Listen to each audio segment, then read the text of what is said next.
ঠাকুরবাড়ির রান্না ডিম পুরির অনুসরণে আজকে আমি বানাবো পুর ভরা ডিমের ডালনা। তার জন্য সিদ্ধ করে রাখা ডিম মাছ বরাবর কেটে কুসুমটাকে আমি বার করে নেব।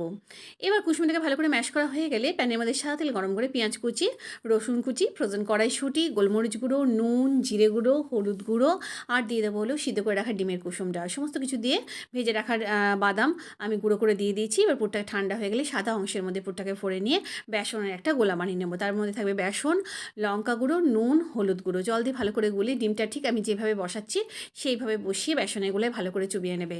তারপরে তেলের মধ্যে এগুলোকে ভালো করে ভেজে নিতে হবে। এপিঠ ওপিঠ দুদিক লাল লাল করে ভাজা হয়ে গেলে এগুলোকে আমি তুলে নেব। এবার ওই তেলের মধ্যে গোটা জিরে, তেজপাতা, শুকনো লঙ্কা, গোটা গরম মশলা ফোড়ন দেবো। দেবো হলো পেঁয়াজ কুচি, রসুন কুচি, আদা বাটা, টমেটো কুচি। আর দেবো হলো যা যা মশলার এখানে উল্লেখ করলাম সমস্ত, মানে ডিমের ডালনা বানাতে যা যা লাগে সমস্ত মশলা ভালো করে সাঁতলানো হয়ে গেলে স্বাদ মতো চিনি দেবো।